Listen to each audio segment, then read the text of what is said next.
Thank you, Greg. Next up is retired Navy Admiral Len Herring, speaking as a safety expert and safety advocate for decommissioning and waste management in Southern California. Len? Thank you, Mary. Thanks for the opportunity to talk today, and I'm here. Retired Admiral Len Herring, as you've heard, a proud surface warrior and a former nuclear weapons handling, nuclear weapons safety, and nuclear weapons assurity officer. I am not a nuclear engineer. I've spent my years working in a world where safety and risk are always in the forefront of everything that I've done. Working in dangerous environments requires that everyone involved is properly trained, exercised, and prepared to both conduct the operation in accordance with properly approved and tested rules and regulations, and be prepared to react to conditions when those regulations fail to produce the desired outcome. In other words, respond to a disaster. I've learned to examine risk and inspect what you expect. I've learned that training and adherence to the rules is paramount to both safety and success. I've also learned that when you violate or alter safety conditions, you seriously place your people and yourself at risk. Throughout my career, I found that rules and regulations are written for a purpose. In my business, primarily because of somebody had lost their lives. But the more I looked into this self-regulated system of oversight, I found that condition that I just mentioned not to be adhered to, almost not at all. Modifying and altering safety conditions that were clearly established to define safety conditions seemed to be wavered or exempted without significant review or testing to ensure the risk factor that was originally required the rule to be put in place was in fact compromised by its change. In August of last year, Songs had a near miss. Songs is San Onofre nuclear generation facility. Had a near miss when a 54-ton container nearly fell 18 feet into its concrete holding facility. Well, that in itself may scare you, and it should. That is not what scared me. What scared me is that we would not have been told about the incident unless a whistleblower had come out in public hearing to tell the world that he couldn't stand by and not hear what had happened in that public hearing. If it were not for him, we would not have been made aware that this situation had occurred. And I am convinced that in this self-regulated process, that it would have been kept to a mere minimum at best. Since that time, I've focused my attention on learning more. And what I've uncovered is, to be honest, astounding. I have come to realize that the handling of the most hazardous material known on the face of the earth was in fact being handled like any other commercial waste product. I have found that basic safety requirements have been waived or contorted in favor of expediency and cost. I have found that regulations that are meant to provide the necessary safeguards for the material are often lessened or waived to provide shortcuts for solution. Many that I've reviewed have been issued without a thorough study or an open discussion amongst experts and engineers. I have witnessed numerous exchanges of credible experts in the field of oceanography, seismic geology, physics, metallurgy, chemistry, nuclear engineering, and many more, have their concerns be blatantly disregarded or ignored by the Regulatory Commission and those in the process. I have seen a total disregard for peer review and a concise scientific research when there is a difference of opinion amongst the experts involved. Perceptions of difference are not included as part of the process. The trust and confidence of the community and the experts within it have been eroded by the smug and unprofessional manner in which the safety and scientific concerns of those involved have been addressed. NRC Regulation Title 10, Part 72 are, or should I say were, deliberately drafted to ensure this highly dangerous material was handled in the most secure and safe manner possible. However, over the course of the last few decades, regulations have been weakened, allowing for exceptions that are simply and clearly not in the best interest of our safety. Besides the sighting issue, and I won't get into that, the San Onofre is actually in a bay referred to by early settlers as Earthquake Bay, 100 yards from the 5 and 100 feet from today's ocean front. Probably the most egregious relaxation in my review is that provided by the thin wall container system and the loading process chosen to house the material for some, if not all, an indeterminable time frame. Of the 10 clear requirements established under Title 10, the thin wall container only provides a surety of 1. And the system used to transport and load those containers into their storage has an extremely high likelihood of scratching, denting, or gouging the wall of that container, which from a metallurgical perspective provides for the opportunity for severe corrosion problems, which ultimately result in a potential breach of that container. A situation that the NRC themselves have acknowledged but failed to detect on its approval. As a matter of fact, a former engineer revealed that had they known this potential existed, they would have never approved it. What that tells me is they put into place a system for the movement of a 54-ton container that they had not tested, evaluated, or in fact, seen.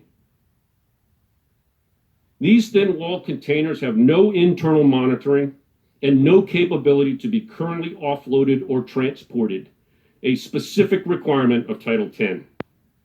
The only way to determine if there is failure is when the external monitors in the concrete cask detect a radiation problem. The problem here is that those sensors are in an environment which are naturally ventilated. How is that possibly safe? Today, regardless of this fact, there are nearly 2,500 of these canisters buried throughout the United States. I've uncovered countless instances where concerns have gone unanswered or worse, ignored. Hearings to address local problems are often held outside of the region, and comments by the public are limited to 3 minutes. And the comments or questions are pre-selected by the staff, not by the individuals in presence. These issues are extremely complex. They deserve more than a 3-minute opportunity, and they deserve better review. Blatant violations of procedures have been uncovered, yet little to no action has been taken. While findings reveal wrongdoing, the violator is permitted to continue operations without real serious consequences. Recently, the NRC handed down a $116,000 fine that was considered a flagrant violation. While it's the first in a long string of gotchas, to those who are watching the fine, I can tell you that $116,000 is nothing more than symbolic. This was levied on a company that made more than $3 billion on ratepayers' monies. About a month ago, there was a hearing held in the Congress questioning the FAA about its oversight of Boeing and potential collusion therein. While this situation may sound less than acceptable, I would contend that the situation at the NRC is twice as bad.